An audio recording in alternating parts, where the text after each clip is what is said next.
दोस्तों बीपीएससी की तरफ से दो नया नोटिस जारी किया है। चलिए देखते हैं कि वो नोटिस क्या है। तो देखिए यहाँ पे ये 18 तारीख वाला यानी कि 18 दिसंबर को जो सूचना जारी किया था वो है।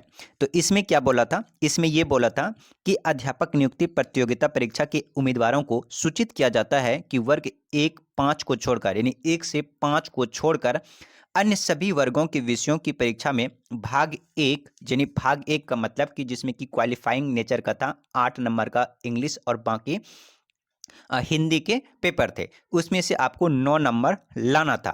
तो वही कह रहा है कि अंक को शून्य किया जाता है, यानी कि पहले जो क्वालिफाइंग नेचर का यानी कि 30 नंबर में से हिंदी इंग्लिश को मिला करके 9 नंबर लाना था, वो पूरी तरीके से 8 तारीख वाली नोटिस में क्या है खत्म कर दिया गया है। यानी कि आपका 30 में से चाहे 2 नंबर 3 नंबर 4 नंबर या 0 नंबर कुछ भी आया हो, उससे कोई मतलब नहीं है। उसको पूरी क्वालिफाइंग नेचर वाले पेपर को शून्य किया जाता है। ठीक है। और उसके बाद केवल वर्ग 1 से 5 यानी कि केवल 1 से 5 तक के भाग एक यानी जो क्वालिफाइंग नेचर का पेपर हुआ था के प्राप्तांक को मेगा सूची यानी कि मेगा सूची तैयार करने में प्रयोग किया जाएगा। इससे यहाँ पे ये उन्होंने बताया कि 1 से 5वीं में सिर्फ जो आपका क्वालिफाइंग का नेचर का है उसको मेगा सूची में तैयार किया जाएगा। कहने का मतलब ये है कि 1 से 5वीं तक में मेघा सूची अगर मान लीजिए दो बच्चों का 70-70 नंबर आ गया, दोनों का 70 आ गया है, ठीक है। और तो सेलेक्ट किसको किया जाएगा, तो देखिए जिसका भाषा में ज़्यादा है उसको सेलेक्ट किया जाएगा। ये 18 तारीख वाला नोटिस था।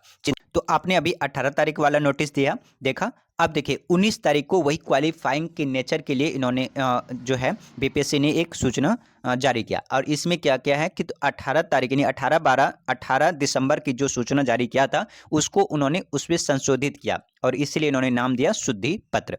अच्छा, इसमें क्या बोला है देखिए, इसमें बोला है कि 18/12/2023 को निर्गत सूचना यानी 18 तारीख को जो सूचना मिला था उसके अंतिम पंक्ति में यानी कि लास्ट में लिखा गया था कि प्राप्तांक को मेधा तैयार करने में प्रयोग में लाया जाएगा। को प्राप्तांक को द्वितीय टाई ब्रेकर की स्थिति में मेघा तैयार करने में प्रयोग में लाया जाएगा, पढ़ा जाए। यानी कि ये कह रहा है कि आप वहां जो ये पढ़ रहे थे प्राप्तांक को मेधा तैयार करने में प्रयोग में लाया जाएगा, उसको आप ये पढ़िए कि प्राप्तांक को द्वितीय टाई ब्रेकर यानी कि सेकंड टाई ब्रेकर के रूप में इसको स्थित किया जाएगा। ठीक है। तो यहां पर इस वाले नोटिस से ये भी कंफर्म नहीं हो पा रहा है कि आखिर ये इसमें 6 to 12 तक की बात कर रहे हैं या फिर 1 to 5 में। लेकिन इससे पहले जो 18 तारीख वाला नोटिस था उसमें तो ये इस मतलब कि साफ पता चल रहा था कि जो ये टाई ब्रेकर है वो टाई ब्रेकर सिर्फ और सिर्फ फर्स्ट टू फिफ्थ में ही प्रयोग किया जाएगा। लेकिन इसमें डिक्लेयर नहीं हो पा रहा है कि ये 6 to 12 में भी लागू होगा या नहीं। अगर आप क्या समझते हैं तो आप हमें कमेंट बॉक्स में जरूर कमेंट करिएगा। चलिए ये तो हो गया।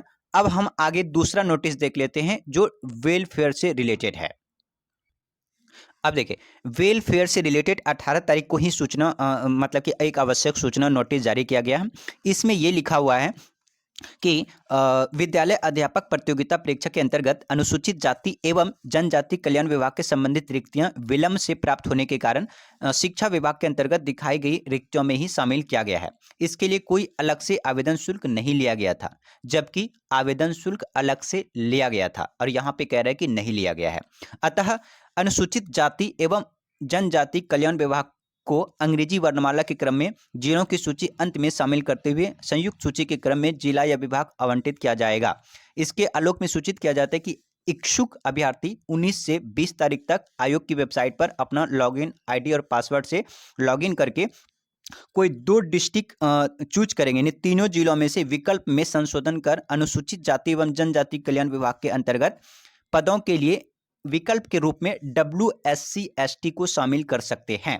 कहने का मतलब यहाँ पे जो आपने 3 जिला सेलेक्ट किया हुआ था प्रायोरिटी के तौर पर, वहाँ पे आप या तो आप तीनों जिला चूज कर लीजिए या तीनों जिलों में से फर्स्ट के 2 जिला चूज कर सकते हैं और तीसरा जिला के रूप में आपको WSC ST चूज कर सकते हैं। यहाँ पे देखिए अगर ये कह रहे हैं कि चूज कर सकते हैं तो जो भी कैंडिडेट ने यानी कि वेलफेयर विभाग में अगर उन्होंने अप्लाई किया है तो डायरेक्ट वो आप डायरेक्ट यानी कि बीपीएससी विभाग डायरेक्ट वहाँ पे WSC और ST कर सकते थे, लेकिन बच्चों को बोला है कि वो कर सकते हैं। ठीक है। तो यही इन्होंने 18 तारीख वाली संशोधन में, यानी 18 तारीख वाली को 18 तारीख को जो उन्होंने सूचना दिया था वो ये कह रहे हैं। अब देखिए WS यानी कि वेलफेयर डिपार्टमेंट से 19 तारीख को एक नया नोटिस जारी कर दिया है। अब वो देखते हैं वो क्या कह रहा है। देखिए, अभी वेलफेयर वाले में भी उन्होंने एक 19 तारीख को यानी कि हाल ही में शुद्धि पत्र उन्होंने जारी किया। इसमें क्या कहा है वो देखिए, ये कह रहा है कि अध्यापक नियुक्ति प्रतियोगिता परीक्षा में अनुसूचित जाति एवं अनुसूचित जाति एवं अनुसूचित जनजाति कल्याण विभाग की रिक्तियों के संबंध में 18 तारीख को जो उन्होंने सूचना निर्गत किया था, जो अभी मैंने आपको दिखाया, अंतिम वाक्य उक्त का चयन नहीं करने पर परीक्षाफल प्रकाशित नहीं किया जाएगा। यानी कि आपने देखा कि इससे पहले जो मैंने आपको नोटिस दिखाया उसमें ये साफ लिखा हुआ था कि उक्त का चयन नहीं करने पर, यानी कि WSC ST को अगर चयन नहीं करेंगे तो आपके वेलफेयर में अगर आपने फॉर्म भरा है तो उसका रिजल्ट नहीं दिया जाएगा। ठीक है, तो उसको क्या कहते हैं, उसको विलोपित किया जाता है, यानी कि उसको खत्म किया जाता है। अगर आपने मान लीजिए आपने अगर वेलफेयर में भी भरा है लेकिन आपने वहां पर संशोधन आपने नहीं किया, यानी कि 2 जिला और प्लस WSC ST आपने चूज नहीं किया, या फिर आपने तीनों जिला को चूज नहीं किया है, तो उससे आपको कोई दिक्कत नहीं है। कहने का मतलब है तीनों जिला तो चूज करना ही था, लेकिन लास्ट वाले नोटिस में ये कहा गया था कि तीनों जिला आपको क्या करना है, 2 जिला चूज करना है, तीसरे के रूप में WSC ST आपको चूज कर सकते हैं, लेकिन नहीं करेंगे तो परीक्षा फल प्रकाशित नहीं किया जाएगा। लेकिन आज यानी कि 19 तारीख को जो इन्होंने नोटिस दिया है उसमें ये कहा गया है कि कोई दिक्कत नहीं है, अगर आपने नहीं भी चूज किया है WSC ST तो भी परीक्षा फल प्रकाशित किया जाएगा। ये यहाँ पर ये सूचना इन्होंने दिया है। तो ये था लेटेस्ट न्यूज़। दोस्तों, इस चैनल पर अगर आप नए हैं तो कृपया चैनल को सब्सक्राइब जरूर कर लीजिएगा। Thank you for watching. Bye bye, take care.